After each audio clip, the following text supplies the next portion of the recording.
নমস্কার বন্ধুরা, আজকে আবার চলে আসলাম এক নতুন ভিডিও নিয়ে, নতুন টপিক নিয়ে। আজকের ভিডিও বন্ধুরা আজকের ভিডিওতে জানাবো যেটা ইউজিবি অর্থাৎ গৌড়বঙ্গ ইউনিভার্সিটির যে মার্কশিট ডাউনলোড আমরা কিভাবে করব। আজকে মার্কশিট নিয়ে একটু আলোচনা করব। মার্কশিট আমরা ডাউনলোড কিভাবে করব খুব ইজি প্রসেসে। তো সেক্ষেত্রে বন্ধুরা আমরা এখন এই মুহূর্তে যেটা জানাবো, প্রথমেই যেটা আমাদের করতে হবে, গুগলে ক্রমে যেতে হবে। তো আমি পেজটাকে খুলে নিচ্ছি, এখানে স্টেপ বাই স্টেপ আপনি দেখুন, অবশ্যই বুঝতে পারবেন। তো ফার্স্ট আমি গুগল ক্রমে গেলাম, এখানে যে কোনো একটা পেজ খুলে নিচ্ছি। তো এখানে আসার পর বন্ধুরা যেটা জানাবো, ugv.net.exam এটাতে আমি ক্লিক করব। করার পর বন্ধুরা দেখুন, এখানে ইউনিভার্সিটি অফ গৌড়বঙ্গ লেখাটা আছে। এই ইউনিভার্সিটি অফ গৌড়বঙ্গতে ক্লিক করব। এখান থেকে আসার পর দেখুন বন্ধুরা, তিনটা অপশন পাবো।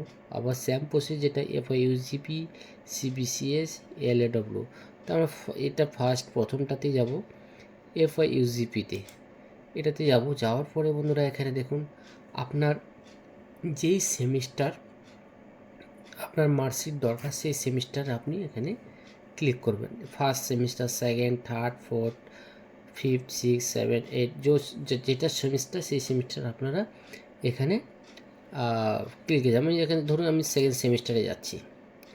যাওয়ার পরে এখানে দেখুন অনেকগুলো অপশন পেয়ে যাবেন। College log in, candidate, university log in, এক্সামের লগ ইন, গ্রেড শিট, অনেকগুলো অপশন পেয়ে যাবেন। তো এখানে আমি যাব, যেটা বন্ধুরা যেটা জানাবো, আমার যেহেতু মার্কশিট তুলবো, মার্কশিট তোলার জন্য এখানে আমি চলে যাবো গ্রেড শিটে। গ্রেড শিটে যাব। যাওয়ার পর এখানে দেখুন সিম্পল আছে রোল নাম্বারে এখানে ক্লিক করতে হবে। ধরুন আমার যে রোল নাম্বার, যেটা আমি একটা যে কোনো আপাতত দেখানোর জন্য যেটা নিয়ে নিচ্ছি, ধরুন এটা আমি সার্চ করব। তো এটা আমি রোল নাম্বারটা আমি এখানে প্রেস করলাম। করার পর বন্ধুরা দেখুন সাবমিট মারবেন, দেখুন ডাউনলোড হয়ে যাবে। দেখুন এখানে ডাউনলোড হয়ে গেছে গ্রেড শিট। তো বন্ধুরা দেখুন এখানে চলে এসছে, ডাউনলোড হয়ে গেছে এখানে। তো আপনারা খুব সিম্পল স্টেপে আপনারা যেটা বলবো, মার্কশিট ডাউনলোড করতে পারবেন। বন্ধুরা জানাবো যেটা, আপনাদের এই ভিডিওটা দেখে যদি আপনাদের একটু হেল্পফুল মনে হয়, তাহলে অবশ্যই ভিডিওটাতে আপনি সাবস্ক্রাইব করে দিবেন এবং সঙ্গে শেয়ার করে দিবেন, সঙ্গে বেল আইকনটা প্রেস করে দিবেন, যাতে আমার নিত্য নতুন ভিডিও যা কিছুই আপডেট আসুক অবশ্যই আপনাদেরকে জানাবো। এতক্ষণ ধৈর্য ধরে দেখার জন্য ভিডিওটা আপনাকে অনেক অনেক ধন্যবাদ।